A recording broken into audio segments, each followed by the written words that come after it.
Chapter 6 opens with Oak saying that he's going in and out of consciousness and having dreams of girls made of ice whose kisses cool his burns, which is obviously in reference to Ren. And Ren is inspired by classic Eastern European fairy tales you see in like Scandinavian, like Slavic fairy tales. Usually it's like Russian Slavic, where like a couple mourns the fact that they can't have a girl. They build a little snow girl, and the king of winter, brings it to life, and they get to have this girl till summer.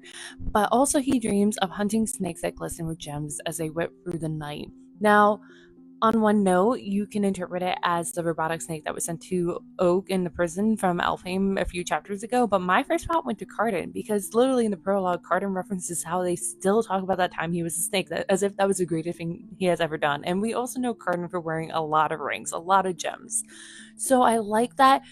One little tidbit, the snake thing, you can interpret it in two different ways. You can interpret it as Oak being afraid of Elfheim getting involved too soon and burning things, and he's hunting after it, being like, please stop, before it could harm Ren.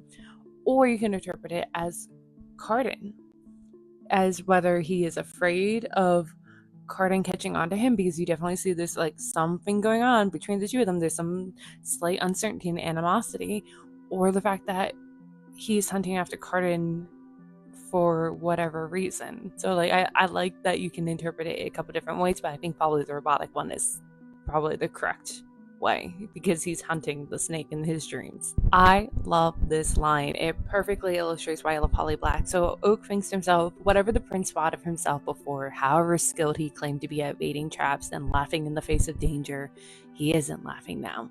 And it's just this one line that is so really lovely written, but it also tells us so much about telling us, which is that Oak, prior to that, has never truly faced danger in this kind of way. He always assumed that he would find a way out, that he could manipulate and laugh and charm his way out of situations. But this is the first time he's truly been like fearful for his situation and the outcomes of things. And it adds to his character too, because when you look at characters like Ren and Jude who felt powerless at times, this is saying that even though Oak doesn't feel like he had complete agency over his life, he was never truly powerless, not in the sense that he is now. The thing I love best about this duology especially, but also in the original trilogy, is that the characters are given so many options, and none of them are like a gun to their head kind of thing. Like, they have a lot of choices of what they're going to make. And here, for instance, Oak is kind of regretting that he should have just ran off into the snow. And you can sit here and imagine where the story could have gone if he had run off into the snow. Like, yes, he would have had probably a slightly harder time trying to convince Ren to believe and trust him, but he already has a hard time. So would it have been better to have prevented Jude and all of them from invading, causing more of a stir and more of a problem, and then work on trying to earn Ren's trust back? Or was this choice here the better choice? It's the same with like Jude. Like, Jude didn't need to get involved in the whole court politics coup, but she did. Like, there's no reason for her to choose to do that, but she did choose to do that. And I kind of like that Holly Black gives her characters choices, but these aren't like, the only options in the world, gun to your head, pick one. They choose it willingly themselves. The only ones that are kind of not against the rail is kind of Cardan in the first book, because he didn't really get a choice of being king, but he did choose to continue doing it. I love that just a page prior, Oak had told us how this is pretty much the first time he's been truly afraid, that he had thought he could laugh in the face of danger and charm his way out of things. And yeah, he is afraid, but then when Bogdana comes in, he immediately goes back to charming, because that is his go-to mechanism, his go-to response to everything. And I love that, like, even when he's afraid or knows it's silly, like with Ren, it's his go-to response. And it's the same thing with Cardan. Like, it burned Cardan quite a few times, but it was just like, that's his go-to response, is to be charming and slightly flippant.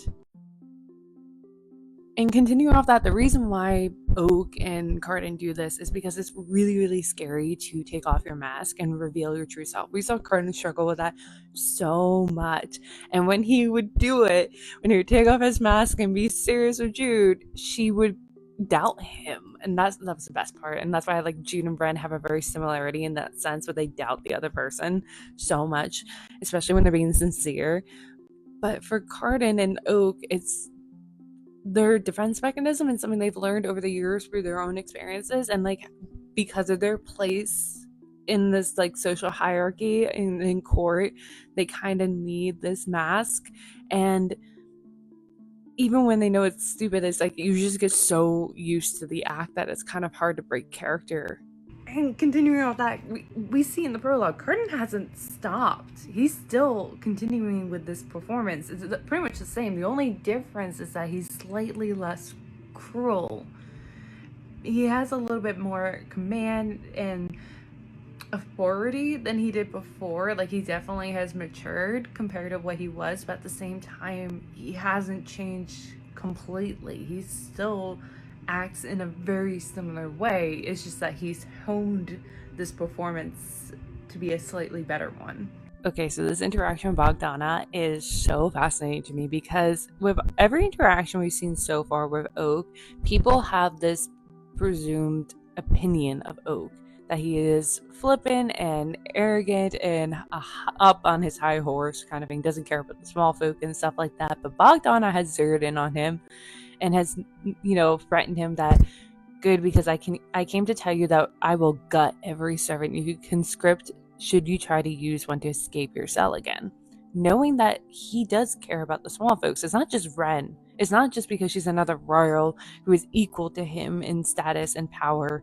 It's not just because he has feelings for her. I think she realizes that he generally cares about a lot of people, and she has zeroed in on something that a lot of other people are blind to willfully. Like, it's obvious if you look at who he interacts with, if you actually take the time, but a lot of people don't take the time to look past the veneer of the mask that he himself have put on, but they have also put on him.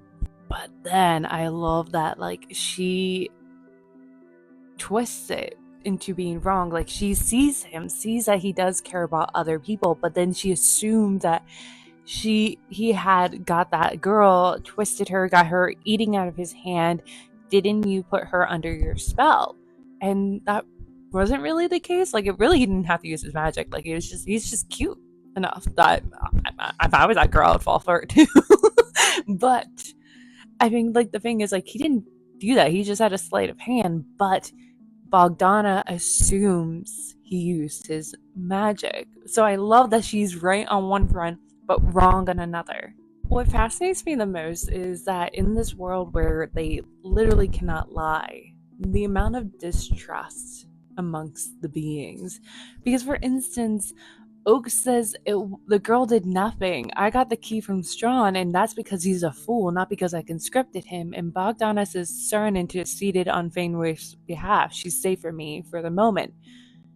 She still thinks it's her, or at least still going to use the girl against her. So I don't know. I don't know if she sees, like, doesn't believe Oak saying, like, outright, like, no, it was this other guy, which she cannot lie, so that has to be the truth. So if she doesn't believe him, or is she still leaning in that I'm still going to use this girl because I can see that both of you idiots are too sentimental and soft-hearted, and I'm going to use this random servant girl to manipulate both you and Ren. Now, when it comes to Bogdana, her motivations make sense to me, because when she says our business won't be concluded till the Greenbriars have repaid their debt to me, that makes sense, because this is something that you can be found in traditional folk tales, for instance. And Holly Black leans in traditional folk tales and fairy tales with, like, the White Cat and the Snow Girl and all that.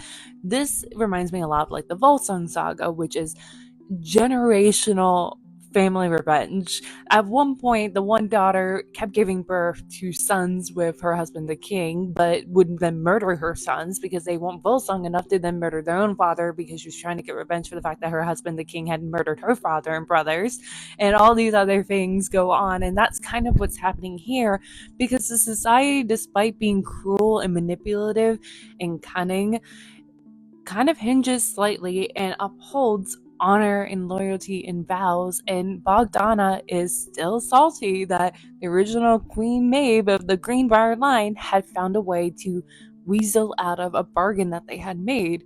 And we see how others get about weaseling out of finding loopholes and bargains and deals. They uphold them, but yet simultaneously try to find their way out of them. It's such an interesting kind of, like, structure and conflict going on. But, like, this is something we see also in history. This isn't, like, unfamiliar. It's just exaggerated. Bogdana saying the High King I want made me think of how Oak is still just a pawn on the board. Even though he is a Greenbrier descendant, he is part of the line. Cardan is the one that has Greenbrier magic. He's the one that's tied to the magic of Elfhame, as we had seen in the original trilogy.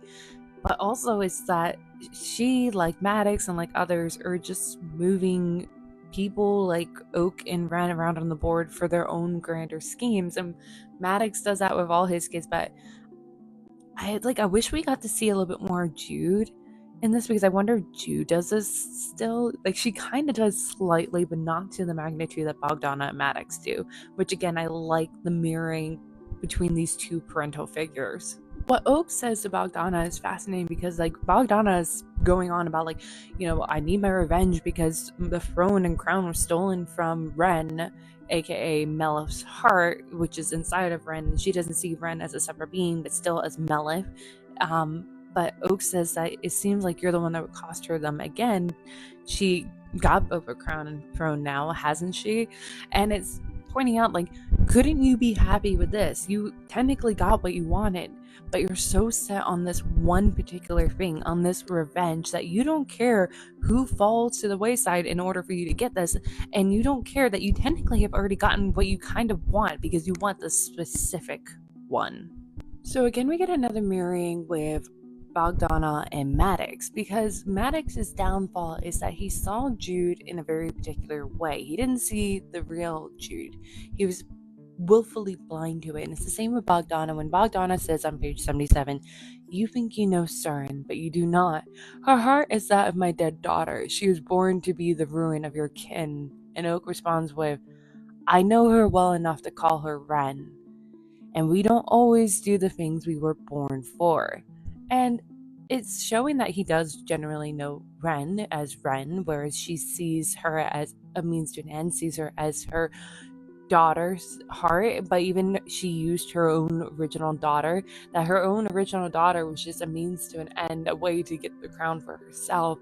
Didn't care that she died, as the only reason she has continued to care is because she saw it as an avenue to still get the crown. She cares about the crown more than her own kids. And it's similar to Maddox. At the end of the day, Maddox would have thrown any of his kids into the fire if it meant him winning whatever challenge he was setting out for himself. He loves his kids, but he's willing to let them fall too. And I also recognize I do view Maddox very negatively. Holly Black likes Maddox, and I think he is good to an extent. I think he will use his kids and let them fall, but he does genuinely care for them, because I think if he was just sending them to be a lamb for the slaughter, then he wouldn't have taken the time to train them how to use a sword and teach them lessons, which he has done with all of them, including Oak. So I think he does care to an extent. However, his own ambitions will always outweigh his love for his kids. Rereading this story makes me love Oak all the more, because I love his character in the sense that he has everything in his favor. He has the power and standing in the society as a prince of Elfhame and the heir. Which is what Cardan had in the original series, but he also has the skill that Jude has. He's very good with a sword, which is very hot every time I read it. But like, he has everything in his favor, but yet he's in prison and being beaten, and things just don't work his way. Every decision and every choice he makes just causes a bigger mess throughout the course of this duology. And I love that it's showing that you can have everything in your favor, but it doesn't mean that you're gonna succeed the way you think you will, that you still will face challenges and adversary. Yeah, it's early. The one thing I've questioned time and time again throughout the course of this duology and reading it and rereading it is, does Oak genuinely like black out when he fights? It's the same with like Oak questioning, does his magic seep out of him unknowingly, things like that? Does he willfully use his magic? And like, I wonder if this is true. Like, does this genuinely happen, or is it just like a defense mechanism that he convinces himself that he blacks out and has no control over himself? Is it just a way for him, a defense mechanism, or justification, as like, for instance, Locke and Maddox justifying their actions and choices because of what kind of creature they are? I just love this, and I wish I saw this more in stories. The Holly Black does this so often, and like, again, I keep commenting, it's just the false impressions, the jumping to conclusions. For instance, here, Oak thinks that he's going to be dragged to be harmed by Balin or flayed by Bogdana or whipped by Ren. So he's fighting back out of fear. He's finally, been cornered and he's fighting back. But when Hyacinth stops him, he's like, no, she just wants to have dinner with you. Like, it's a logical conclusion on his half and leads to more problems. So I just love that Holly Black's really good at having her characters leap to what would seem like logical conclusions, but then subvert it. But then, like, I love the best though it's moments that we know that's not the case, that's not what's actually happening, but because of their biases and based off their upbringings and their fears and all that, they make the false impression and false conclusions. What I love about the story about Oak is that he himself recognizes, and so many people tell him that maybe if you hold your tongue, sometimes you wouldn't be in so many of these situations. You wouldn't be in so many of these problems. And he recognizes it and knows it, and yet continues to ignore that advice, or even his own advice. Because, like, for instance, here, like Hyacinth just said, like, if you hold your tongue, bite your tongue, maybe this wouldn't be a problem. And then a little bit later, Oak makes a joke like, carry me, what a delightful offer. You can bear me in your arms like a maiden in a fairy tale, which one feels so much like something that could have come out of Cardan's mouth. And I find that equally fascinating because, one, him and Cardan aren't seeing eye to eye. It doesn't seem like they've ever truly seen eye to eye. Not the way that Cardan interacts with Terran's son, but they also didn't interact with each other. Oak grew up mostly in the mortal world with Vivi. He saw Cardan sometimes, but I think it's so fascinating that he took on a lot of Cardanism, because I think that's his only impression of what a Prince of Elfin should be like, because that's the only example he has. When Oak asks Hyacinth, are you going to tie my hands? And Hyacinth's like, do I need to? And Oak responds, why are you a kinder captor than you were to me? Maybe I'm just a better person. And I think that brings up such an interesting dynamic and argument going on here and within this whole series, is that everyone's trying to see the world in black and white, and it's not. Like, there's not just, and it's the same with history. You have winners and losers, and the winners rewrite history to however they want it to be. So everyone that had followed Maddox is seen as evil and, manipulative and trying to overthrow and have a coup, even though technically Jude had a coup herself, even though she didn't start it, but she finished it, and things like that. So everyone's viewing them in black and white when it's varying shades of gray. So Oak seems like he is the better person, but yet he held Hyacinth captive. He bridled him, and as Oak knows, the bridle was no fun at all. But yet Hyacinth, who was deemed the evil, cruel person who had stayed with Maddox out of loyalty instead of switching sides like Tiernan, is treating Oak in a better condition. And it might be because he just has gained more wisdom over the time, even though he himself is still acting a little bit out of revenge. As we see going forward, he still has some negative traits to him, but at the same time he's like, I don't care, and I know you're not going to move because I know you, Oak. And I think he would have liked the same from Oak to Hyacinth, having known Hyacinth. So I like this kind of conversation going on here. We do also have to recognize that Hyacinth did try to kill Cardan, and that's not fun, but like, everyone's working with certain information, and from his side, Cardan seems evil. So again, great. By the way, after convincing myself literally this week that I was the last man standing in my family, I won the Hunger Games of not getting COVID after 4 years. I finally got COVID.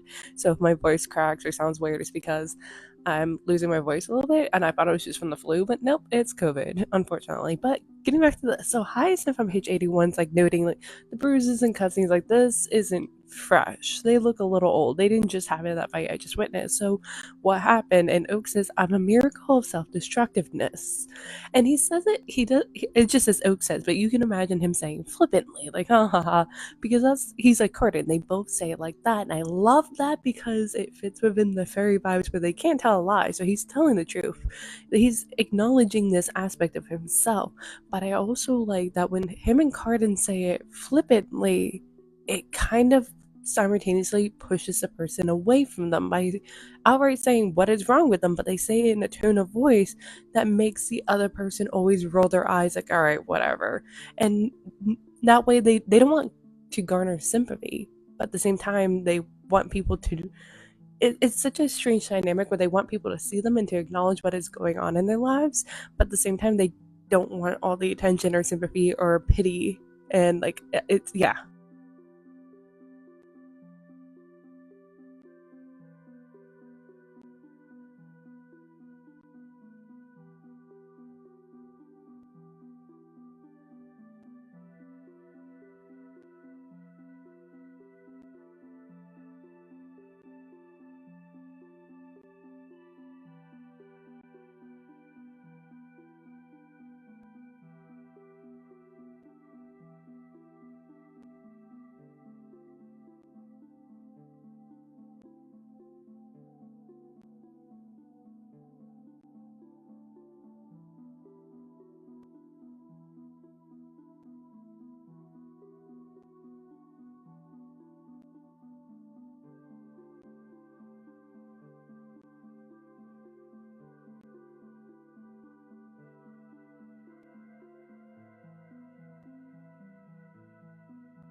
themes of this story especially, but like probably the duology in general, is loyalty and how we define it. And like, for example, Hyacinth stayed loyal to Maddox, and because of that, he was punished because he didn't sway to the other side, to Cardan's side, like Tiernan had done, to accept that like he was in the wrong. But like that just means that you're a turncoat, wouldn't it? Depending on who's looking at it. And I'm bringing it up because on page 83, Oak saying like, surely after telling about Balin and Bran, surely I've proved some measure of loyalty, and that should have been salt and wound to Hyacinth. To say something like that to him after knowingly punishing him, like Oak, for Hyacinth's loyalty.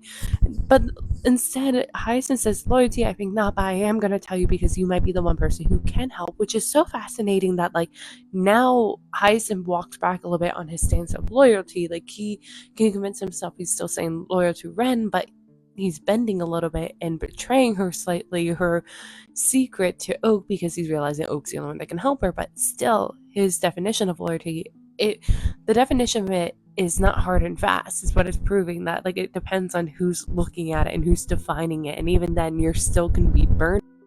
What we also are learning through Ren, who is the extreme of this example, is that like her power takes something terrible out of her, like it's eating away from her. But I think that is the case with all their powers, because the society itself is a give and take. You cannot just get something without giving something in return, and like that's how the whole society functions. But so is their magic.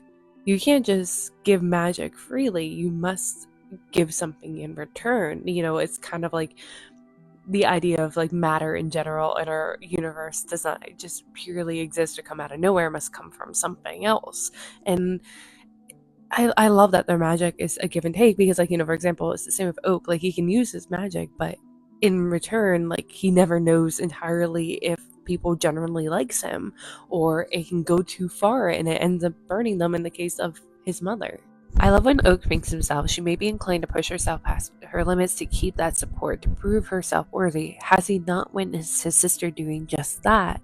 And I love that it's Oak pointing out also that there's a similarity between Jude and Ren. There's a lot of similarities between Jude and Ren, as I pointed out in many of my videos and in the last book. But it's fascinating because they can't meet eye to eye because they're too similar, and it's the same with Cardan and Oak. They're very similar, but because of that, they have this like distrust of the other, because they kind of know what they're up to a little bit. Like they understand, but the understanding makes them enemies. When Hyacinth tells Oak, stop picking fights with people, Oak then thinks, now that makes me want to pick a fight with Hyacinth. I then stopped and wondered if that was nurtured out of them, because if you think about Jude, Taryn, and even Vivi, they all pick fights with people. So I'm starting to wonder, was that nurtured out of them by Maddox, by being raised by Maddox? They're now more prone to picking fights with people, because it might have been in their nature, in their DNA, to pick fights with people, but it's harder to argue when, 3 out of the 4 of them are not of Maddox's blood. But like Maddox definitely, I feel like, is antagonizes and picks fights, so I could see him nurturing them even subconsciously to be like this. This is going to be so stupid for me to fixate on, but Oak notes that the new fancier prison cell that he's being put in, like a bedroom with locks on the outside, has 2 locks but only 1 key. And it's like, okay, Holly Black wouldn't put this detail in just because, there's a reason. And I think it's to represent that it's a facade of imprisoning him, that she doesn't really truly has ever wanted to truly imprison him, that she just wants to keep him close, just as Tiernan had wanted to keep Hyacinth close, only he used the bridle, but so is Ren. But it's also to allow him to escape if he truly wants to, or someone to help him to get free, because you only need 1 key. So you only need to get that 1 key from that one person, because both locks require only 1 key, and they're also not iron, so they can pick them easily without being burned. So I like that as representing that she's keeping him locked up, but as a facade of keeping him locked up. And I like that Oak is very willing to go along with it. It's like being put in a jail cell, but like the prisoner can open up the door anytime they want. But also, like, that detail is so much more interesting to me because it's futile, it's useless, because Hyacinth literally leaves a key on the mantle, like, here you go, leave, the guards are at dawn, leave. The problem with this is that it's too easy, that Oak would be within his rights to think that this is a trick, even if he did want to leave Ren, which he doesn't, because it's too easy. Like, is he going to get worse punishment? Is everything going to be worse? But the thing that they all are not realizing is that the die has been set. They can't, like, Oak leaving now is not going to change anything because they had kidnapped him in the first place. Even if they release him, Jude and Cardan still would have to punish Ren for being out of line, to, put them back in line, put them back in their place in this order, in this hierarchy, and like remind others that you can't just get away with this. They would have to use her as an example. So like maybe things would be lesser, like the punishment, because instead of just keeping him, but still like you can't. The die's been capped. Oh, I also really love the mirroring going on here, because in the last book, Oak had pushed her away, had her leave. He wanted her to leave. He gave her the opportunity to leave, but then simultaneously didn't give her the opportunity. Like, she was brought back in by Tiernan, but also like there was another time where he did like try to allow her to leave, but she didn't want to leave anymore. She didn't want to leave him, and that's exactly what's happening here with Oak. Like, he tried to leave, he got caught, and then he is now given the opportunity to leave, but he doesn't want to because he doesn't want to leave her.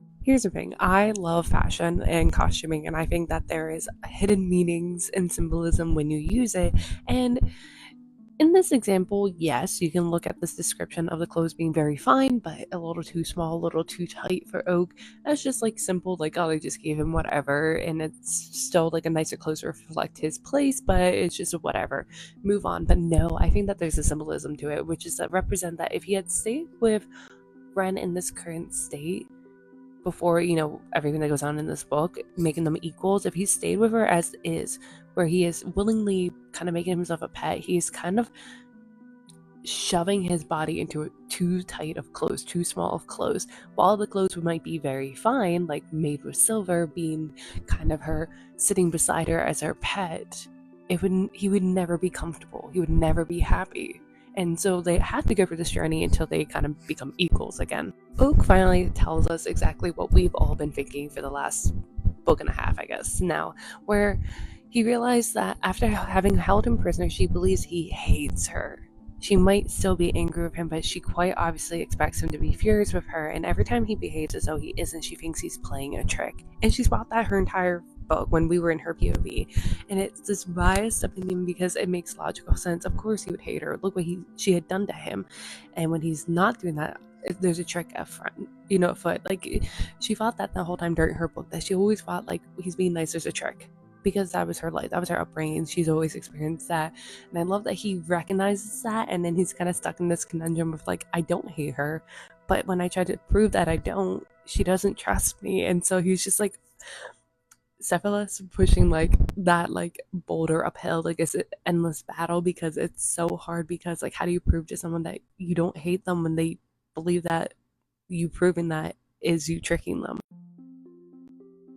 So the fun thing about The Cruel Prince is that a lot of the words and actions are ambiguous, which leaves a lot of room for us as readers to interpret. And I find it so interesting she engages this way, but a line that perfectly emphasizes this is in the beginning of chapter 7, when Oak says dizzily he drops into the sea, well aware that it probably makes him seem sulky.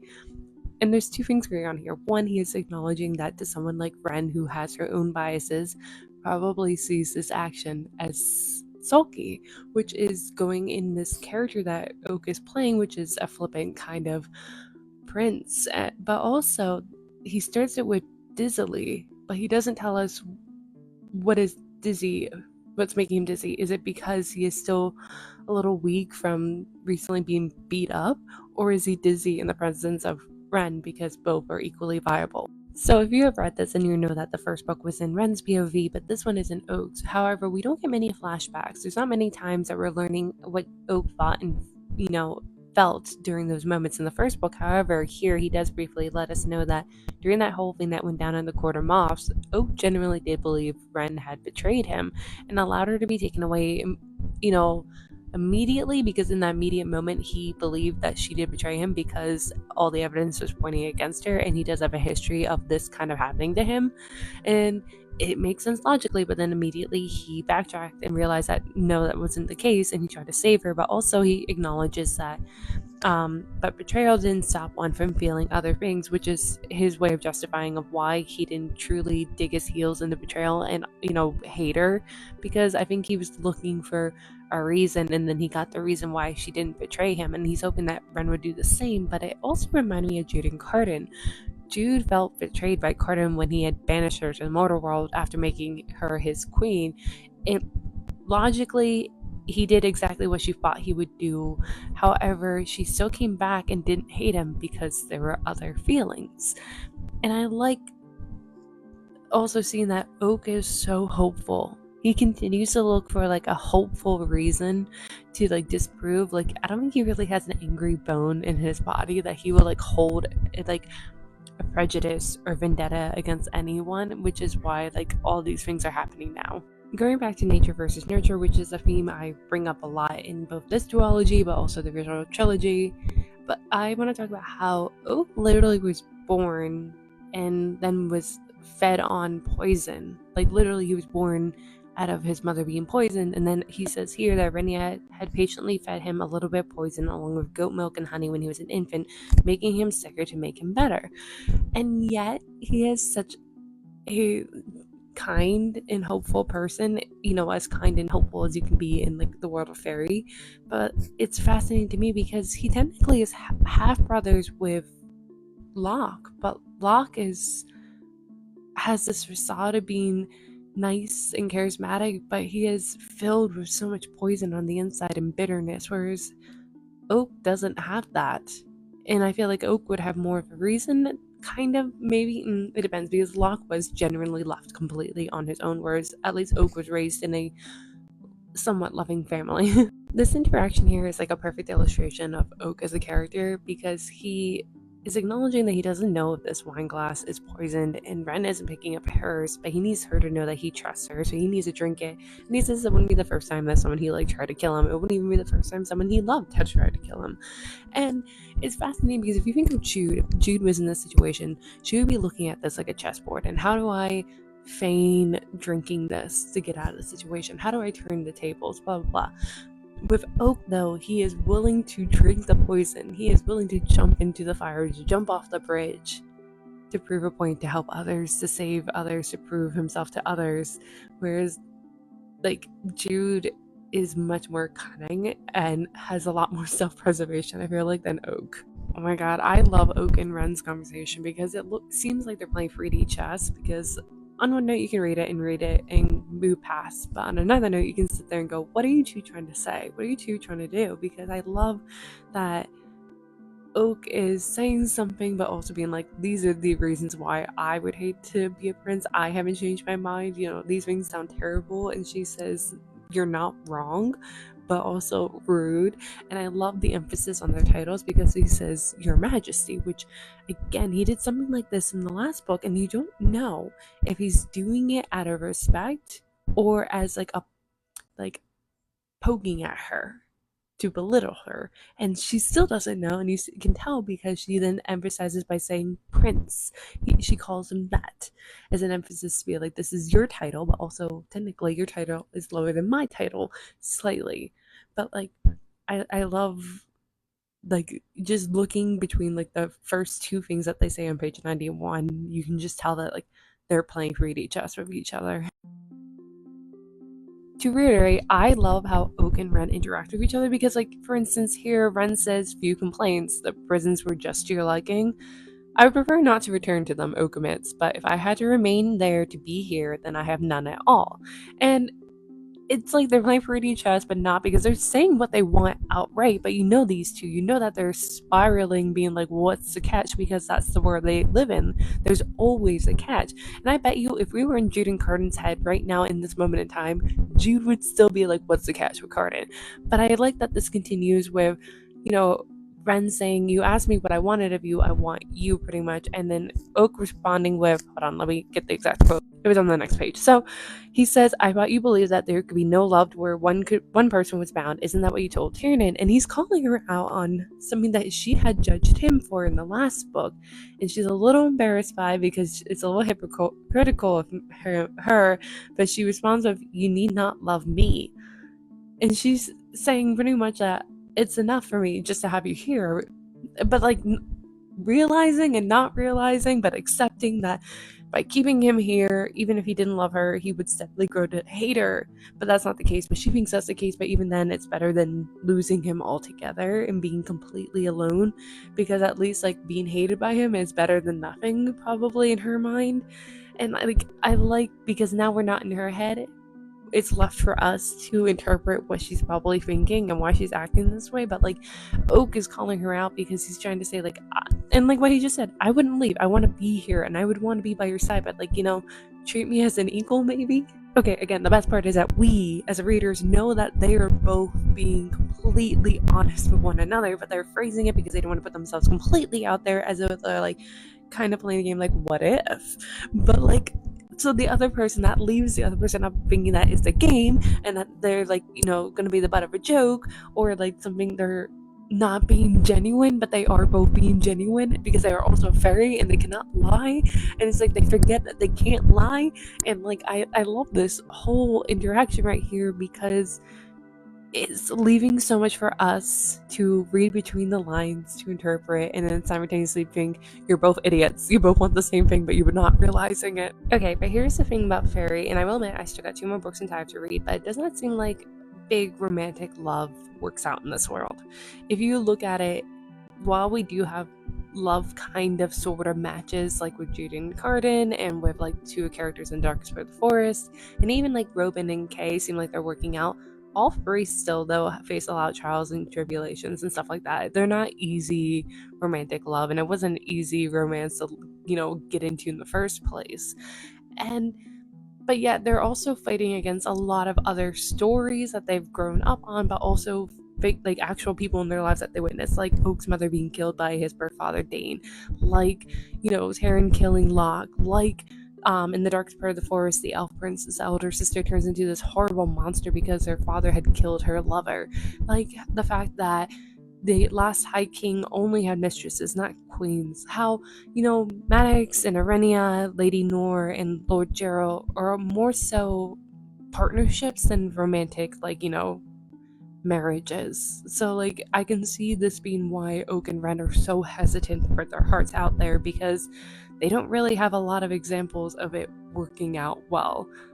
They're gonna walk in with a lot of hesitancy because there are very few that they've seen work out, and even then those that do have loving kind of arrangements have a lot of things that they're working against too. Actually, I really like how Oak and Ren's romance and love story is addressing love versus possession, and how people misconstrue and think that they would much rather have half of something if they get to keep it forever out of fear than have all of it and then lose it inevitably, is what they think in their head, the fear of the future.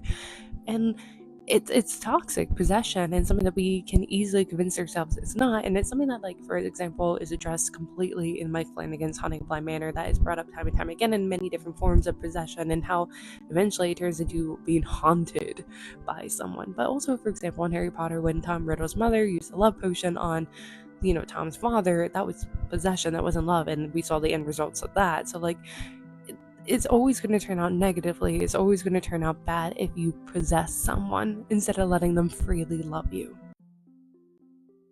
Again, we see this wonderful misinterpretation going on between Oak and Ren when Ren says, they're trying to make a deal of like getting the bridle off. He's like, would you want to kiss me and still feel the leather against your skin? She's like, what would you do? And he's like, well, honestly, anything, but that'd be the case. And she's like, would you stay here with me forever?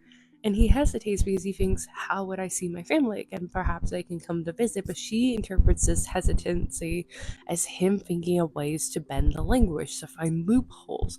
That's not the case, but it reminds me a lot of like Jude and Cardan. Jude convinced that Cardan was always going to look for loopholes in their bargain that they had first made in the first book that like played into the second book. And Cardan did try to find a way of getting out of that deal, just as Oak is finding a way to get out of the bridle. But like, it's for their mutual benefit. When Jude allowed Cardan out of that deal, they both were happier and more of a unit and more of a team than when she possessed him. And that's the same kind of thing going on right here with Oak and Ren. And again, there's a lot of similarities between Cardan, Jude, and Oak and Ren. And yet, while it's almost the same thing, it's not. It's different, and it's because these characters are different, and the way that they interpret things is just slightly different, but yet at the same time the same, and it feels like a completely different story, but yet the same story. And like I love this. Ooh, okay, buckle in, this is gonna get fun because we get a very deep description of food before. He didn't really describe the fish, but besides its taste, but then they get this hot plate, this plate that steams on the side of his ice wine goblet, shines with melt, deer hearts grilled over a fire, and a sauce of red berries beneath them. And if you've seen my Hunger Games literary analysis, I really dug into the food there, but I also did it for the Crow Prince because a lot of the times when they're eating with Maddox, there was always a bloody meal, which made sense for Maddox. But it's interesting here because there's so many ways to interpret it. One, the red berry sauce feels bloody again, which again feels like Maddox's kind of meal. So is Maddox involved? Is there something with Maddox going on in the background? Again, I'm very suspicious of Maddox in this story, but also deer hearts.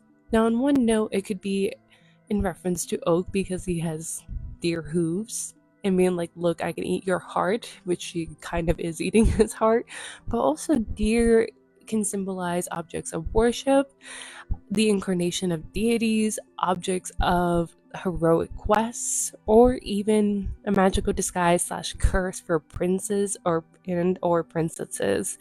And so like that fits very much the vibes of this, but like it's so fascinating that like there's so many ways they can interpret it and it all fits. And like there's a reason why she put this very intense and very like thorough description of this meal here, and I think it definitely is like it can represent like either a taunt or a threat to Oak, but it could also just represent how Oak feels in this moment, that literally his heart is on the table for her to eat and he would be fine with it. The other interesting thing about this conversation is that it appears that Ren is putting aside love, realizing by now that it has been a weakness for her, that those that she loves could be used against her, and love has made her weaker, and you need to be strong in this world of fairy. It is an eat or be eaten kind of world, and she's fine with just possessing Oak because love would just hurt her in the long run and it can cause problems. It's better this way. But also, she doesn't want to be loved by her people, but feared. And so she's like, who should I model myself after? Queen Annette, who executes lovers that she gets bored with Jude, who the High King has says uses diplomacy, the path of knives, or perhaps Lady Nor, who is constantly cruel to keep her followers in line. And Oak's like, you can still be loved too. And she's like, no, you foolish boy. Haven't you realized yet that that cannot be the case?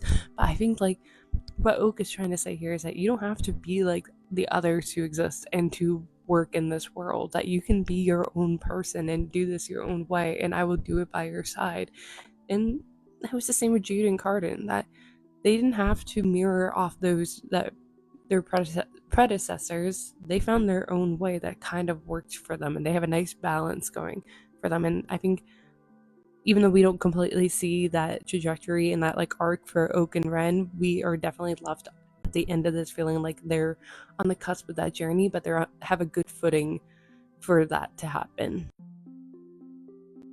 Okay, so the fun thing about this book is that even though we were in Ren's POV, the last one, we're not here, but we know Ren enough to kind of be able to interpret what she's probably thinking, which again engages the readers, which is fun, and I would love to see that more often in books. But when Oak is saying that, like, and she's like, would you have endured my kisses? And he's like, yeah, I would have endured it. I would endure it again here. And she says, that's not fair, blushing. And while she doesn't say it out loud, we can interpret it as that Ren thinks that he's playing with her, that he's using his princely kind of charm on her, realizing that she's just a naive young girl and it works for her, and she hates that it works for her, and she thinks he's playing with her, but that's not the case. He's being genuine. And like it's so sad, but I love it at the same time. Going back to the food, because I love just digging into the symbolism of it. If you're gonna pay attention to the food, like if Ollie Walk's gonna put this detail, there's a reason. And I like when Oak says, the next dish came out cold again. So the first dish was cold, the middle dish was flaming hot, and then the last one is cold. And I think it's mirroring the tone and atmosphere between the two during the dynamics and their conversation at this dinner.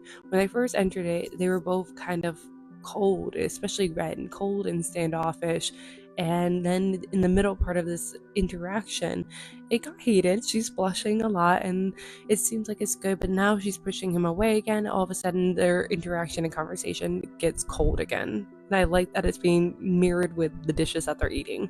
I love this. And it's just one line that has got me so excited to interpret, and it's when Oak is being pulled away by the guards, and Ren quickly calls out, "I am not the person you believe me to be." Because in her head, she thinks that he thinks that she is this fair lady to be wooed, someone now with all this power, and power is important. Power is what you need in this world. That's what you fight and kill and manipulate to get. We've been watching that since the original trilogy. But that is not the case. That is not how he sees her. But she thinks that, that is. And it's kind of hypocritical because she's doing the same thing to him. He is not the person she believes him to be. She believes him to be a flippant prince that is just playing games with everyone in a way that we had seen Locke play games with everyone. But that is not the case. He is not the person she believes him to be. And I just love it. So this chapter ends with Ren encouraging the guard to bring Oak to the Great Hall, where he sees Valen on display, and he acknowledges that Ren saw things that were far more terrifying and cruel than anything he witnessed, and perhaps somewhere inside her she's coming to learn that she can be all the things that once scared her. And I think part of it is him realizing that she's not that scared little girl that he had once known, that that person that he's still kind of imposing on her is not there, and kind of has to come to terms with this. But at the same time, I think it's sad because I think Ren thinks that she needs to become this to exist in this world, but that's not the case. That's the thing that he's trying to prove to her, but it's simultaneously like you kind of need to be a little bit scary. It's something that Jude had to learn herself. But I don't know, I just love that it makes Oak sad that even though he loves his family and all of them have blood on their hands, I think he would love if Ren wouldn't be like them, that they can both be better than that. But simultaneously, I think they both have to realize that in the world specifically that they live in, it's gonna be really hard. I love that Holly Black doesn't outright tell us Oak's motivation, but she still kind of tells us in the way by saying the beginning of chapter 8, Oak was a child when Maddox was exiled to the mortal world, and yet no matter what anyone said, he still knew it was his fault. With just this line, then you can infer with everything that he's been doing for the last 2 books that it's done out of a place of guilt. He blames himself that everything's happening. He blames himself for why Jude is in the position that she is in, why Maddox had been kidnapped, and he puts a lot of weight on his own shoulders, and is trying to not only prove himself to his family that he is capable and that he's an adult now, but also earn his place in this family and to make amends, because he thinks it's his fault, but he was a kid and he had no say, no agency in everything that had happened. It's not his fault, but he thinks it is his fault because of how everyone around him kind of blames him. And we see that with Valen and Bran. And Oak says, if it wasn't for him, then they wouldn't have tried to go for the throne and all this wouldn't have happened. But, the thing is that they didn't have to use him. They could have chosen anyone else. I could have chosen Cardan or any of the sisters, taken them under their wing, manipulated them till they were within a similar position where, they were kind of puppet ruling. But they didn't. They chose Oak. But it's the same as, if you look at Game of Thrones, we have Dany, Snow, and young Griff. Any of them could have been taken in the spot of young Griff and used and manipulated by others to reach for the throne, but they didn't. They took young Griff. And it's the same, Oak just happened by chance to be the person, the pawn that they use. And he had no agency in that, so he is not to blame. I think also with the rest of this page of him realizing that Maddox generally could have been executed, and that seemed so strange and out of the realm of possibility to him, but Maddox should have been executed, and he couldn't go visit his father because Rhaenys says it's not a good time, we don't want to seem disloyal to the crown. It's showing that one, Oak's entire being has always been a rock in a hard place. There's no good decision in anything he's ever done in his life, but also he didn't realize the game that's been playing, and that's the thing. You are expecting him to know things that the adults know, but he doesn't, and he then has taken on adult guilt when he really shouldn't have, because again, he had no wherewithal and no agency because he was purposely kept in the dark. But and it's affecting him now too. When Oak says that like others came to teach him how to sword fight and he got in trouble because he thought it was a game and it was a deadly game, but like, you know, he thought it was supposed to be fun, like no one's supposed to get hurt. That perfectly emphasizes Oak's, I think, coping mechanism. We learned throughout the trilogy that Jude's way of combating the world is to combat it, to go head first at things. Taryn, we learned from Jude in her perspective that she has become a chameleon. She becomes whatever is needed in that moment. That is her coping mechanism. That is her defense mechanism that had came out of her childhood trauma. With Oak, it's seen everything as a game. Everything is scary. Living in Maddox's fortress would probably be terrifying, but from a young age, he probably contextualized it as all a game to be able to survive through it. And like, it's interesting because you can say that like Ren could have done the same thing, but she was also in a much worse situation. Like, there's some similarities between Ren and Oak, but at the same time, like, Ren was definitely in the worst situation, so that's why she never saw anything as a game and still doesn't see anything as a game, whereas, like, Oak kind of sees everything as a game, even when he's not intending to. The thing is that Oak is directionless, as he's pointing out here, that he went to go practice his sword even though he didn't know what he was practicing for. Unlike Jude, who would practice her sword because she needed it to survive. That is what she convinced herself. Everything in Oak's life is just him being moved on the board like a pawn and just told, stand there, do this. And he doesn't do it like with purpose because he doesn't know what the purpose is. No one fills him in. He's still in the dark and meaningless. Even like Hyacinth and Valen are bitter because they followed Maddox out of purpose. They had a meaning for what they had done, but Oak doesn't have that. He doesn't know yet that, like, for instance, him being an heir is important because the Greenbrier line needing to be on the throne keeps the magic of Alfheim, all that, but, like, still, the whole point of his books is that he's looking for meaning in his life, a purpose, and that's why he's been fumbling of like, maybe my purpose is to help protect my family, but like he doesn't have a fire behind it. He loves his family, but like it's still directionless. So this chapter is kind of like a slight flashback, just a look and understanding of Oak and his reasonings and all that. And I think there's a slight irony in the fact that like he wanted to go save Maddox. There's, I think, a multitude of reasons of why he wanted to go save Maddox, but I think that one of the reasons why he still cares for Maddox is because Maddox is the only one that kind of gave him agency, which is funny because he was also using him and taking away his agency and planned on forever taking away his agency and puppeting him as a puppet king. But out of his immediate family, all the others also took away his agency and coddled him and belittled him almost, and Maddox is the only one like, no, let's practice your sword, like you can do this, and like was the only one to allow him to act in this very particular way where his mother and sisters didn't. And so I think that's one of the reasons why he does care for Maddox, but I think it's slightly ironic that he sees Maddox as someone that gave him agency, but Maddox was also someone that was going to completely take his agency away. We also see that Oak is contextualizing Maddox's lesson in a very interesting way where like Maddox is like, you're just blocking, you need to, you know, have some fire in you, attack. And I think that Oak had like taken that and twisted it in a very interesting way, but like everything he's been doing lately has been on like the offense, like, you know, helping ferret out coups and stuff like that. This whole quest was him being on the offense instead of defense, trying to get ahead of something. He was trying to get ahead of the potential coups because it's easier to be ahead than behind. And same with like overhearing Jude and Garden, as we had seen in the prologue, he thought something was up and he wanted to get ahead of it, not realizing that he's still fumbling the bag and causing more problems down the line because he isn't thinking things through because he's still a child and wasn't trained to do that. But like, it's funny that like we can then pinpoint part of the reason why he is doing a lot of the things he's doing and being on the offense and acting this way is from his lessons from Maddox. I also love that Maddox is like guilt, shame, that desire to make people like you. Whatever is getting in your way, you need to exercise it.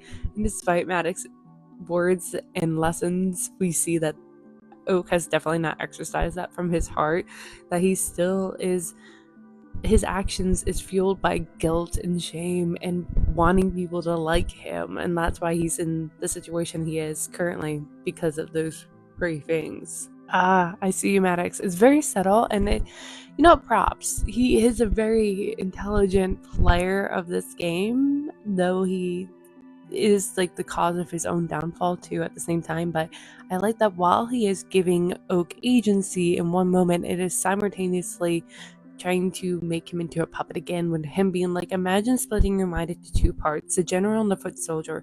Once the general gives an order, the foot soldier doesn't need to think for himself, he just has to do what he's told. And he's trying to get Oak to go into that part of his mind where he doesn't think, he just acts, which is like trying to raise Oak to be like that like it's what he was always intended to be like. If Maddox had won, he would have just acted the way that Maddox had given him orders to act. And I like that even though technically Maddox has been defeated, he hasn't been defeated completely, and he's still maneuvering and trying to manipulate Oak in a particular way to be a good foot soldier, and especially in response to how Jude acted against him for thinking.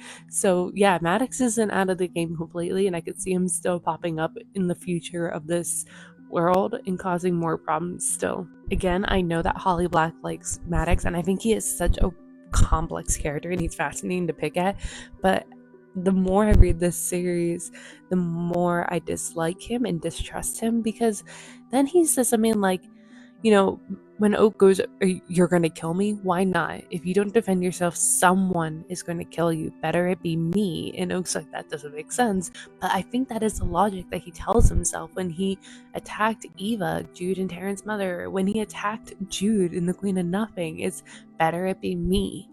He tries to give him, justify his actions. He's constantly trying to justify his actions, but there was no justification. As Grimmer Mogg had pointed out, Queen of Nothing, she's like, I wouldn't have done that to my kid. That is out of line. To have attempted to kill someone, your child, even if it's adopted.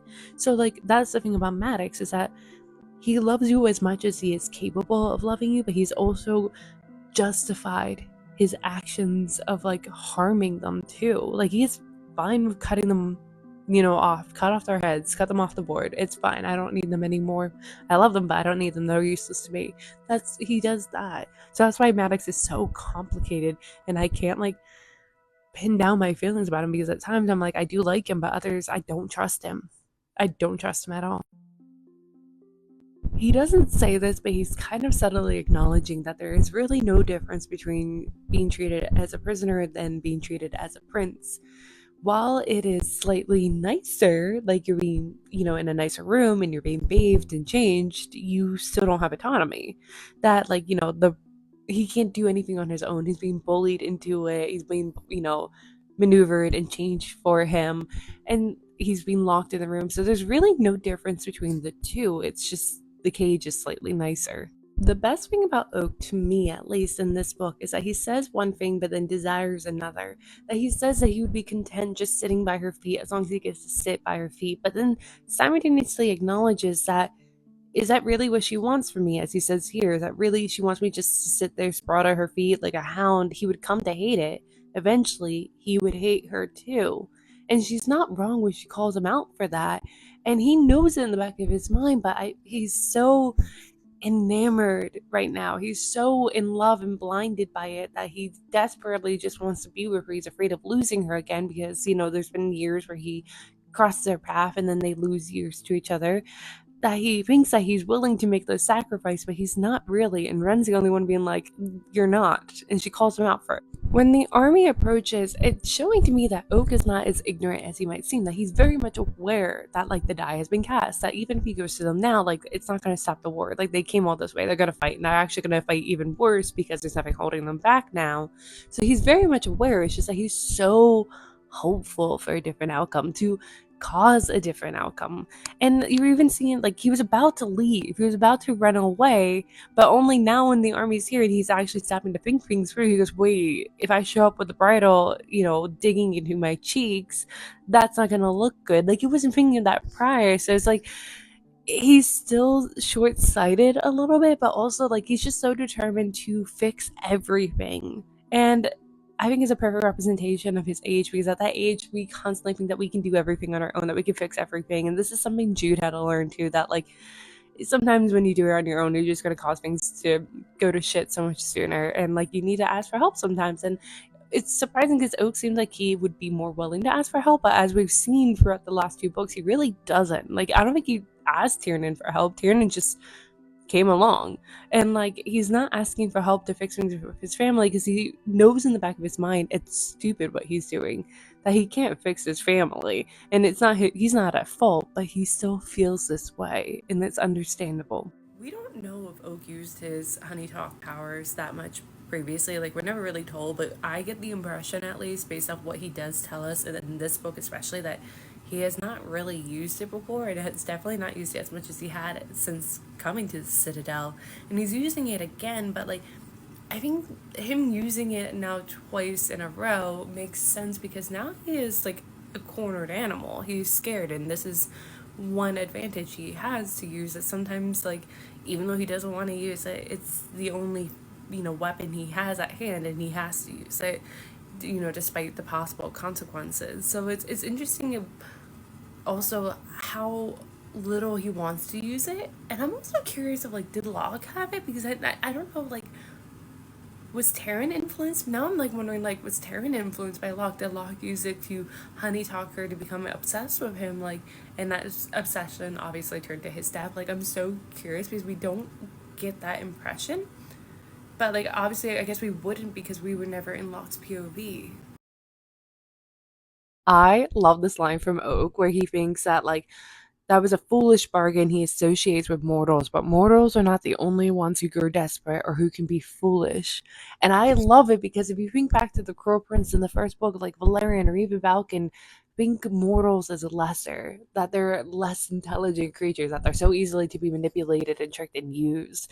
But as Jude proves throughout her trilogy, so can the folk. The folk can be tricked. And even amongst each other, they grow desperate enough to make these very foolish bargains because there isn't that much of a difference between these two beings. They still have a very similar emotions and desires and wants. They're slightly colored a little different, and there's some slight differences, but at its heart, they can both be foolish for the exact same reason. And I just like love Oak pointing that out. And like, I think that's something that you can, like, apply to the real world, that like, I might look different than someone else, but when you break it down, we, are desperate for the same reasons sometimes. Oak points out something really interesting. When he's using his magic on this random servant, he then thinks to himself, he remembers the feeling of his body betraying him, the feeling of his limbs fighting against his will.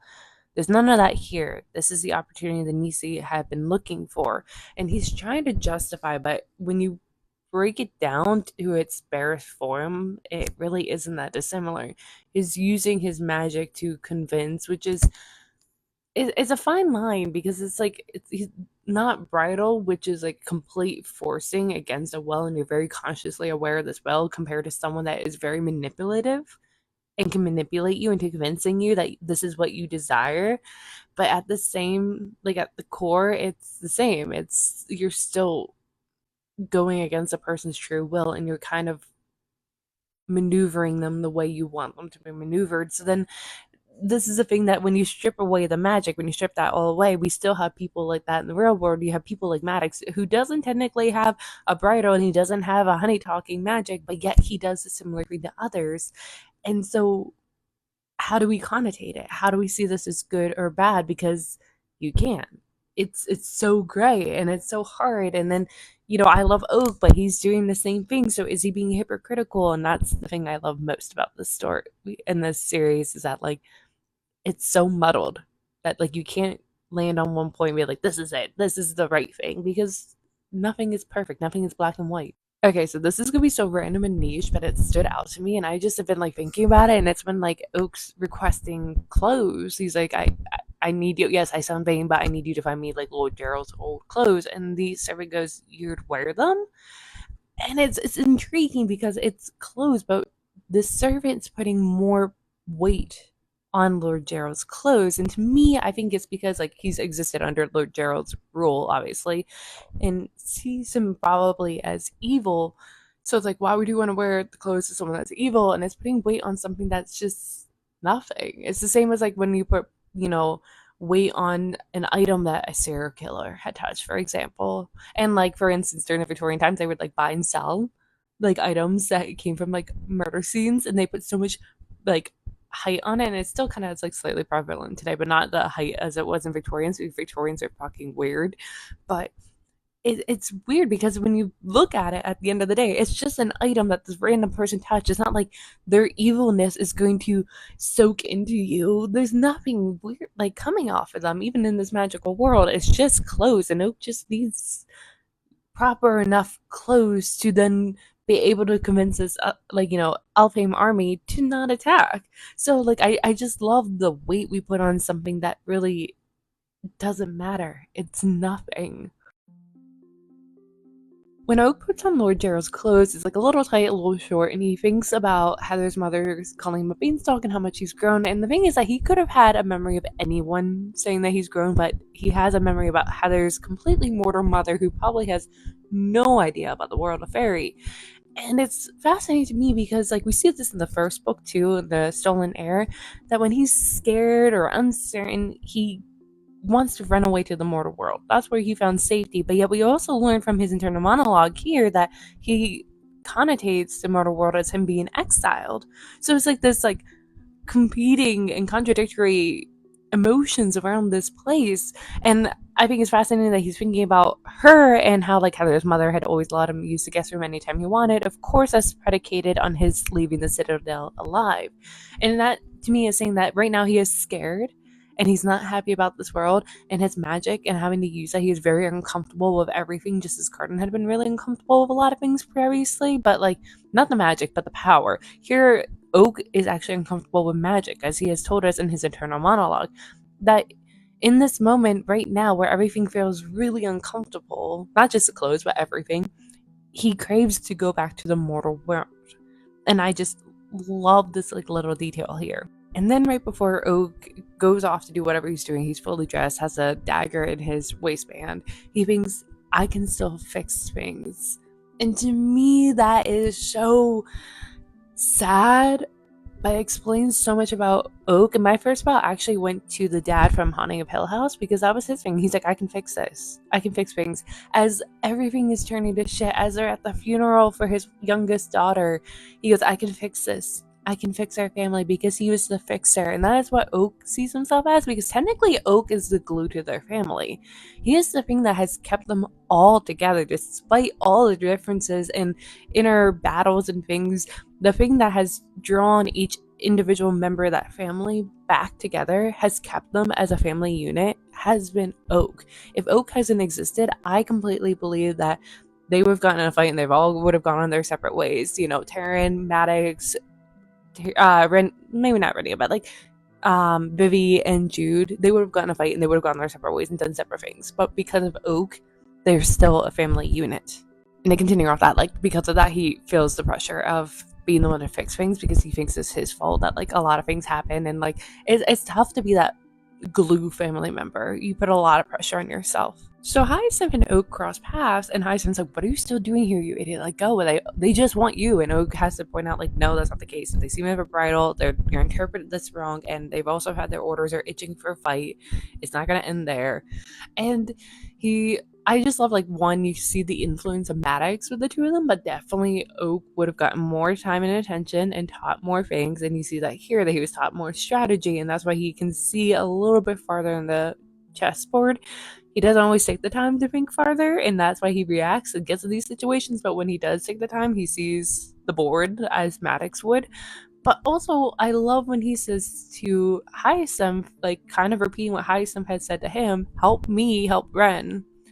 And that is their common denominator between the two. And that is how you get the two of them to do things and to work together. Like, they're not seeing eye to eye. They're obviously still going to have their differences and problems, but they can put it aside if it helps Ren, because that's the same. They both want to help this same person. They both care for her. There's this really interesting angle that we're getting, especially in this book, and we see it a handful of times already. But like, for instance, here Hyacinth says, you're the prince, of course you're going to care about your own people. But like, he's assuming that Oak, because he's a prince, all his thoughts, wants, wishes, desires, motivations is going to be focused on being a good ruler and caring about his people. But like, that's just assuming for like someone that was born into a position that they never asked or wanted for. It's the same with Carden. Like, Carden just happens to have wanted to be a good ruler and good person, and in part thanks to Jude, but like, he could have very easily have been a shitty ruler who didn't give two shits because he didn't want that position in the first place. He didn't care. And even like Dane, he did kind of care, but like not, it was just selfish. Anyone being a ruler is going to be kind of selfish. No one genuinely cares about the general well-being completely. Any ruler that seeks to be a ruler or even wants thrust into it, because like, we're all selfish beings as we see in this world of Valheim. They're selfish, but it's the same with Ren. Like, people are assuming that Ren is automatically going to be a good ruler and care in a way that a ruler is idealized or assumed to be, but she's not, because that's not what she wanted or intended for. And it's just like, it's fascinating that like we have this title and it comes with this like weight and pressure and this expectation, and then people thrust it on others like Oak, Ren, Cardin, all of them.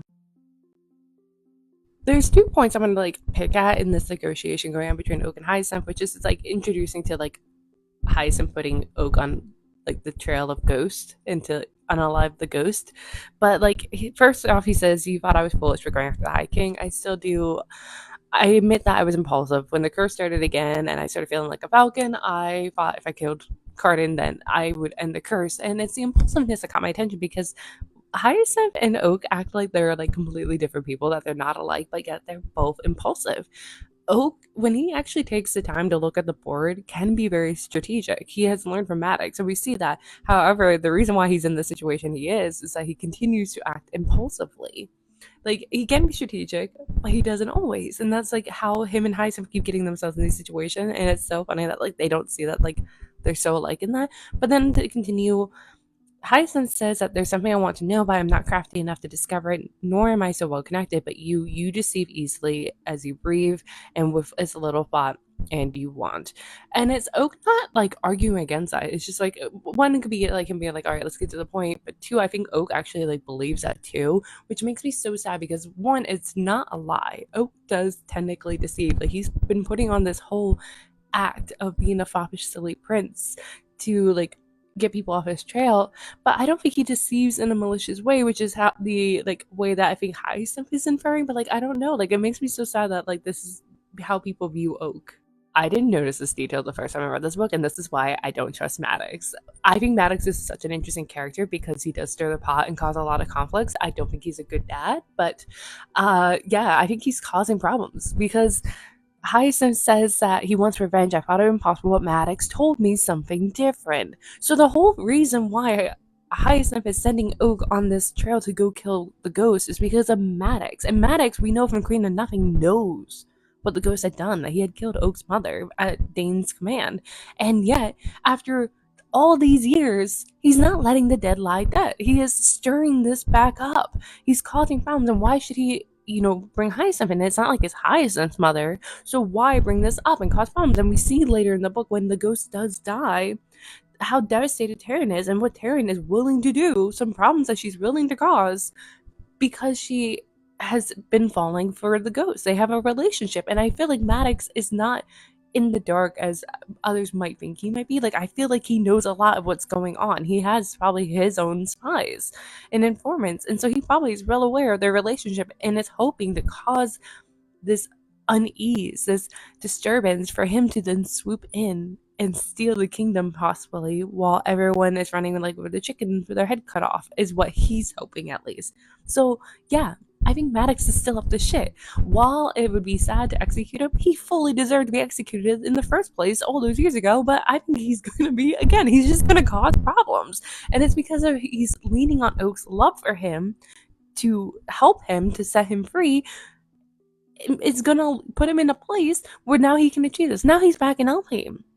So, like, he's just causing problems and he's manipulating people. Maddox is Maddox is the enemy. And like, the best part about him though is that he's so deceptive that like you don't realize, that you forget that he's the enemy. I swear to God, every time I read this book, or the more I read into this and look into this more, I like don't trust Maddox. Again, I like him as a character, but man, I would have he needs to be gone. However, I like what she's introducing here, which is this like semantics and this like, it's leaning into like the Volsung saga, which is about like a family of generational revenge. Like, it just goes on for generations, and that is what we're seeing here. That like Oak points out like Dane killed my mother, and Hyacinth points out that he ordered, but he wasn't the hand that administered. So it's like, now we're getting into like, well, then who do you blame? the person that ordered it or the person that followed the orders. And then also it's the fact that Hyacinth decides that like this is a person I can still kill for my father's sake. It's not even for his own sake, but for his father. So again, family generational revenge. So like where does it end? Where do you stop? And that is something that like I love. This is a conversation going like this is what like it mirrors what's going on in the story of like um Bogdana continuing this for generations and tries to instill it in her Ren because she has her daughter's heart. But like it's like for Ren, she's like, it's not my fight. It's not my revenge. I don't care. And it's interesting what she's bringing up here is like, where do you just let the dead stay dead and move on? And I love this argument going on here. Okay, so this is like not important, but like, and I know you could probably wave your hand and go magic, but like vows, deals, negotiations, bargains, like the one that Oak just did, where he agreed to Hyacinth to get the hand of the guy who had killed his Oak's mother, aka the ghost. How it's like, how do you hold this up? Like they put so much weight on bargains, deals, negotiations, and vows and things like that, but like it's not like it's like magically binding within like you spontaneously combust if you don't uphold it, but like they put so much weight on it. So like how do you uphold this? And like I'm just like so curious. Like I love this detail. I love this aspect of the world, but like how? So when Hyacinth goes to get the bridle off Oak, he starts with in Grimson's name, and Oak immediately puts his hand on his dagger, and he thinks, if he says anything other, if he commands me in any other way, I'm gonna slit that falcon's throat. And to me, it's very interesting because it stands out like that he doesn't trust Hyacinth, despite everything, despite their time together, and the fact that they're technically on the same side, hoping to help Ren. He still doesn't trust Hyacinth. It's because of the bridle is he lost his agency, that if he uses the bridle he has no control over that. And like I took a step back and I thought that's probably why Ren is so distrustful, because of all that time she had the bridle on, she lost all her agency, and even when the bridle's not off, like on, she still feels like the ghost of it and feels like she can't trust anyone, even though she doesn't have anything like taking away her agency completely. She still doesn't trust people, and like Oak's finally kind of like feeling like a smidgen of what Ren had. The other thing that's interesting is that Hyacinth, Ren, and Oak have all worn the bridle. So they have this like shared experience, yet they still kind of distrust each other, yet they're still connected. Like while they don't trust one another, they feel this connection with each other, and I think it's because they've all worn the bridle. I love when Hyacinth's like, wait a minute, that's your plan. When Oak's like, yep, we're gonna do this, we're gonna do that, and we're gonna do this. And it's like, well, yeah, of course, because all of Oak's plans are half baked. Like, didn't you realize that during this original quest? I think he like has half baked ideas, which is good if you want to pivot, but not excellent. And he's like, it's because I think he can lean on his words. He's like Cardin, that like he can walk in a situation and most of the time be able to like talk his way out of it, and so he doesn't need to have a formal plan like Jude sometimes does. But like still, I really enjoy with Oak thinking to himself that like the one thing he has learned from Cardin is that royalty inspires awe, and awe can be cultivated easily into menace.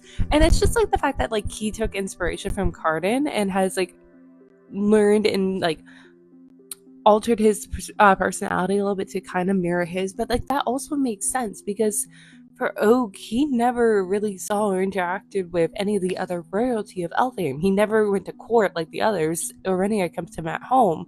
So like Cardin's the only other royal that he has to look at in like an idea of reference of how he's supposed to be like, but also how he wants to be different from that. But like I think that's part of the reason why Cardin and Oak have a lot of similar mannerisms. You know what just hit me as like I read the ghost's name, like he's there, is that like the ghost and Hyacinth have like identical kind of like situations, backstories, that they're both loyal to a fault, where like their loyalty led to bigger problems. So like the ghost was loyal to Dane so much that he was willing to sell Jude out to the Undersea. Yeah, Locke might have known his full name, but still he could have avoided all that. And he also seemed very angry at Jude when he did sell her over in the Wicked King. And he also, put Jude and Cardin's lives at risk a couple times, but yet they forgave him, and he's now extremely close to the royal family. But yet Hyacinth, who was loyal to Maddox, is still deemed like a villain and wrong and still being punished. So like how is this fair? And it's not, because the world's not fair. When Oak slides the ring off his finger and like slyly, as the brooch had taught him, put it on Ren's finger to then be like, hey, we're gonna get married, like it's been a thing. But it reminded me a lot of like Wicked King, when like Cardan had slyly, without Jude noticing at first, taken her ring from Maddox, the blood ring, off her finger, but then, and he would play with it. But then at the end of the Wicked King, he gave it back. He used that as a way to wed one another. And like, there's something there, and I need to think about it more. But I just like the ring aspect, and I like that this scene reminded me of that one from Wicked King. Apparently, people don't like Oak and Ren, thinking that they're trying so hard to be like Jude and Cardan, and I don't think that's the case. I think there's a lot of similarities, because they had like either a similar enough upbringing or tragic backstory, or, you know, in Oak's case, grew up around Jude and Cardan. It would make sense that he would imitate them, because, you know, in case of Cardan, that's the only royal he has to imitate. But they're so uniquely themselves too. So case in point here, where like Oak announcing that he's engaged to Ren is such a spur of the moment thing, but it reminds me so much of Cardan using a marriage with Jude to solve a situation that they find themselves into, thanks in part to Jude at the end of Wicked King, leading into Queen of Nothing. But the difference is that Cardan did think about this for a while. Like, you could tell, like, for a little bit he was scheming, he was planning. It's just that his execution wasn't the best and led to more problems, obviously, but he did think things through, whereas Oak here acted impulsively, as he admitted to Hyacinth at the end of the last chapter that he had no plan walking into this. So while there's this mirroring between like Oak and Cardan with like an engagement and marriage, the way that they reached it is very different, and the way that they react is very different, because while Oak and Cardan have a lot of similarities, they are equally their own person and react to things in their own distinct ways. Bogdana's reaction intrigues me, because she like growls deep within her throat, and I'm like, but why? Wouldn't this be according to your scheme? Like, it may not be your exact scheme, but wouldn't this be good because it'd be aligning Oak and Ren closer to the throne of Elfhame? Or are you just mad because Oak is commandeering and taking control, and it's not you specifically, or at the very least Ren, controlling the situation? Maybe? At the end of the last chapter, I was thinking this, but I didn't voice it. I was wondering, why was the ghost sent? Because he's not an ambassador, unless something has changed over the last 8 years. But he's not. He's the ghost because he slides in without being noticed, and he's an assassin. We watched him do that on a couple occasions in the original trilogy. In, you know, case in point, the Crow Prince, when they're up in the banisters with Jude, and then again in Queen of Nothing when he shot the Queen of the Undersea. He does that. He's not, you know, direct to your face if he is meant to target you. So why did they send him? Were they intending to kill Ren? But if they had intended to kill Ren, they wouldn't put him up front and center. They would have him sneak into the Citadel, and he could have sneaked into the Citadel because Grandma Mog used to be the general at the Citadel, so she knows it very well. So why are they sending him, and sending him so publicly? What is the intention? And I honestly cannot say. It is driving me crazy because I don't know what the intention is. If you haven't realized yet, this is obviously going to contain spoilers, because part of this analysis is me pointing out like foreshadowing, for instance. So like, I've read this once before, and obviously I didn't notice this because it's very subtle, but it's standing out as a red flag to me now, which is when Randallin says it's very wise to secure the succession. And even Oak notes like that he seems muddled, weird, but all right, let's go with this if he's going to be my ally in this situation. So like, I like that she points it out to us, but like, it's so subtle that like I didn't fixate on it, but it's obvious that like, we knowing later events that he's been working to get Oak on the throne, because he thinks, one, I want a complete fairy, you know, on, and I don't want someone siding with a mortal and, you know, elitism in that. But also, like, the succession, maybe he's realizing at this point that Jude and Cardan are not looking like they're gonna have kids. Maybe they've even vocalized it during meetings. Maybe he's vocalized his discontent that they're not securing the succession, and maybe even then he doesn't want them to secure the succession. But with Oak marrying not only another ruler but another fae, even if it is Ren, but at least it's another fae, and he's elitist enough that he would be like, I'd much rather have that. So even better, he's securing his claim to the throne in Randallin's twisted mind, that he has a better place because look, he even is going to have possibly potentially an heir. And I don't mean that Ren's pregnant, it's just that he assumes that the two of them would be more likely to get pregnant, which in my opinion, I think out of the two couples, they seem more likely to want to have kids than Jude and Cardan. I'm starting to realize why Bogdana has been failing for all these centuries, and it's because while her scheme is kind of smart, like it's been a long game, she gets cocky and fumbles the bag. But like right now, she tastes herself being so close to succeeding that she is being cocky in the sense that she's saying to them, like, "Look, obviously your prince is fine. Turn your army around after staying the night. Go home, but you can sing the king and queen to come visit." And it's like, one, they're the high king and queen. You go to visit them. It's not the other way around. But she thinks so highly of herself that they should be coming to her because she's rightfully, more powerful in her mind, that she should be the highest point of power and things like that.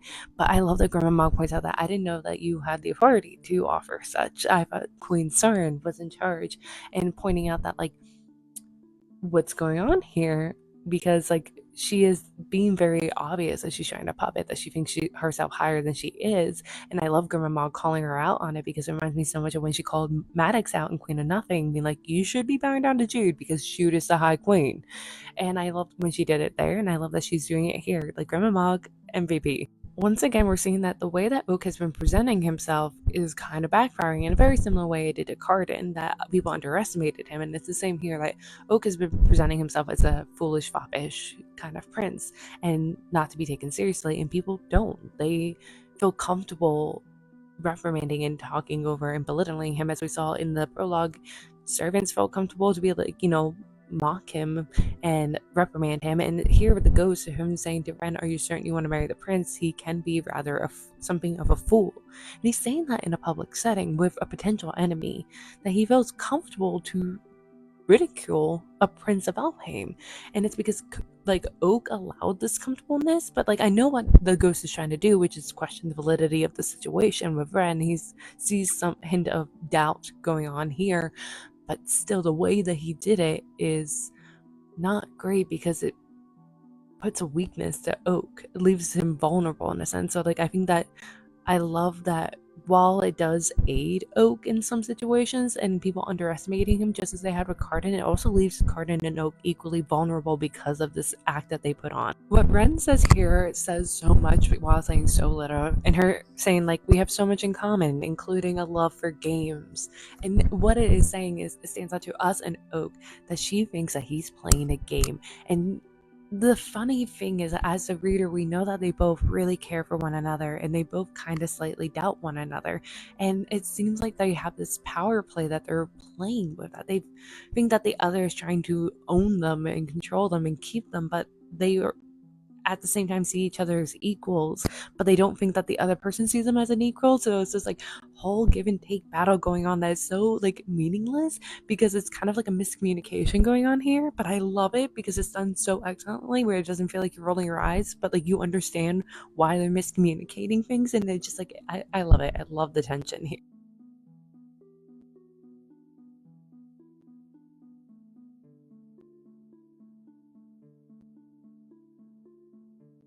I also really love that Oak interpreted it differently than I did, obviously, where like he's interpreting her response about the games. It's like, oh my god, she's picking up what I'm laying down. She's on the same page as me. This is great. And I'm like, I think she's not. And I love that we can interpret him and me two different ways. And we're both right. Okay, so here's the thing about Randallin. I don't know if he might be sexist too. He definitely is against mortals. But like I wonder if he's sexist, because Grandma Mog called Surin Queen Surin, but here Randallin is Lady Surin and Prince Oak. So I don't know if like she technically is queen or technically she's a lady, or if like Randallin's trying to put her back in her place and to emphasize that Oak is higher in the hierarchy than her, but like it doesn't look like it when you call her queen and call him prince. But in that reality, he is higher technically than her, but they're close in power. But is he trying to emphasize that to be like, remember, Oak is more important than you? So like I think Randallin could be sexist because let's remember he also hated listening to Jude during the original trilogy, but it could also just be because he's like elitist also, and like she's mortal and Surin is lesser than like Oak and Cardan. When Ren says, but perhaps I can sweep away aside a promise like I would a curse, pull it apart like a cobweb. I like what she is introducing to this world because, as I vocalized in another video, I still can't quite understand the weight that they put on with like vows, promises, bargains, and deals. Like they put so much weight on it, but like it doesn't seem like, it's like a magic binding that if you break it, you spontaneously combust. Like I don't know why it's being upheld, but it is, and like I appreciate it is because I like that dynamics of the world, but I like also that Ren is coming in and throwing a wrench into this world, being like how, like questioning the weight and the importance of such things. Actually, let's rewind a little bit because I completely skimmed over and didn't take the time to look at the symbolism of what was in the drink that Ren offered. This was following Oak thinking, I hope she doesn't poison this, but Oak catches a sense of barley and caraway. So barley can represent restraint or strength. And this is perfect for Ren because she kind of has a lot of unlimited power and she's holding it back as restraint. She's, I think, trying to show this to Alfheim that she can tear them apart. It's just that also would destroy her in the process, but she doesn't need them to know that. She needs to know that she has strength in this situation. But it can also represent substance, enhance endurance, which she doesn't have, unfortunately, but also redemption and transformation. She's trying to show that she is different than how they remember her, that she can be redeemed, that she is transformed. She's not who they used to be, but simultaneously, as we saw with her conversation with Oak, she is afraid that she needs to lean into who they think she is in order to survive in this world, and she really doesn't want to. And we saw that this internal debate with her in her story, and it's really interesting in this one to see it from an outside perspective. Going to the caraway, though, it represents faithfulness. So could this be a message to the group from Alfheim to say, I'm still faithful to Alfheim at the end of the day. While you guys may not believe in my faithfulness, I am. Or this could be a message to Oak, even though she didn't assume Oak would be there, but like this could be a message that like I'm faithful to you still. But also it represents a hidden passion and can also represent enlightenment, that she maybe was hoping in this conversation here would enlighten them that she has been redeemed and transformed, but she also has strength that she is trying to restrain. So I like, there's a reason why Hollyblock doesn't often tell us something specifically, but when she does, I think that there's a reason for it, and usually it tells us a lot. I think that Ren being hesitant about returning to the Shifting Isles / Alfheim is for a multitude of reasons, but the main one I think for me is that she has held onto this fear. As we saw in the last book, she literally told us that she greatly desires to be deemed good enough for Oak by Oak's sisters. That the last time she was there, she was saw and villainized and was not good enough for him. And this is all she wants, is to be able to return and welcomed and accepted by them. And she, I think at this moment in time, is afraid that she is not enough yet, that she wants to stay in the Citadel because she kind of is able to remove herself from the world and ignore everything, but also is not ready to go there because she doesn't feel like she is enough. And with everything going on right now, she feels like she's kind of setting herself up to fail because it definitely looks like she is the villain.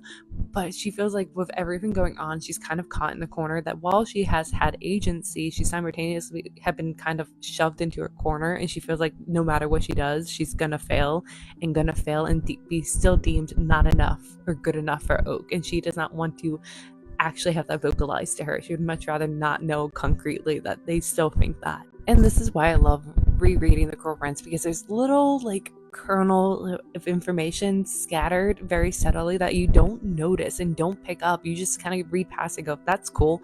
Like for example, here Bogdana going, nonsense. I know a hag in Alfheim who can make free dresses for the days leading up to her wedding. And we know the hag. We met the hag in the in Coral Prince, but we're also going to see her pop back up now. We're knowing now future events. You can now tell that Bogdana is excited because she's like, great, I can reconvene with another one of my hags and I have dirt on her. I can get her on my side. This works out even better. But like in the moment, you don't realize that she is scheming here as much. Like, she's scheming, but not on the magnitude that we will later see. Okay, so this chapter is a perfect example of why I really enjoy the Coral Prince series and the whole world, because I think Holly Black does court politics really wonderfully. There's a reason why a lot of us love Game of Thrones, and it's a nuance and that you never know quite what the other characters are thinking or scheming behind the scenes.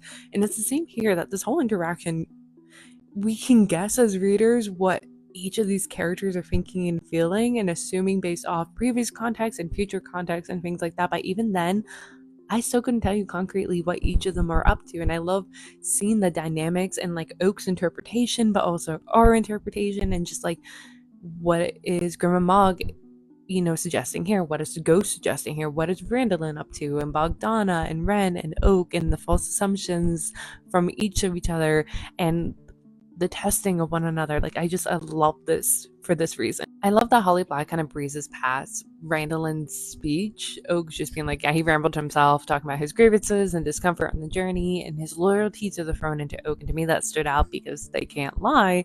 And his loyalty to the throne and to Oak can be interpreted that he just means the throne itself, not the people on it right now. And also that his loyalty is to Oak, who he is, trying to have a coup for.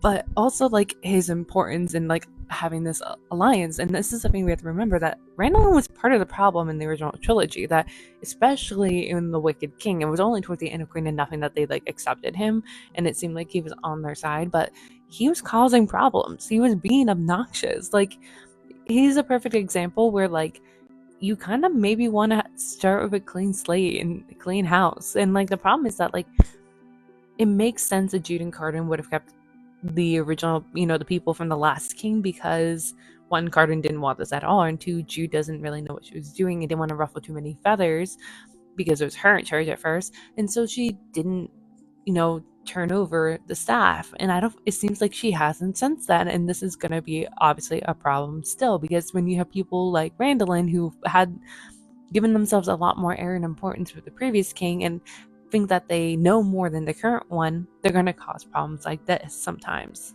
Okay, so this is one of the reasons why I love Oak and Ren. Ren is, because of the world being so shitty to her all her life, is very much a realist. Like, she still is hopeful for a slightly better future and a fair future, but she is very much a realist. She sees things as it is, and she has a slight hopelessness to her to it, and she's like, it's inevitable. Things are going to be inevitable. It's inevitable. A fight's going to happen. This is not going to work out well. Whereas Oak is brimming with hopefulness, and I like that the two of them kind of balance each other out in the respect that she brings Oak down into reality a little bit, and he brings more hopefulness into hers. Yet another example of Oak's position that he had put himself in, to be like everybody else, allowed Hyacinth to shove him against a wall and threaten him. To feel comfortable to be doing that without any like repercussions, again, is his fatal flaw, is his Achilles heel, that while he has people underestimate him, they underestimate him enough that like they can also harm him without expecting repercussion.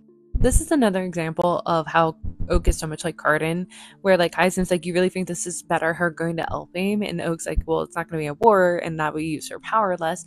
And it's a sense of like, Cardan doesn't want to go to war, he doesn't want to fight. He literally vocalized that to Jude in The Wicked King.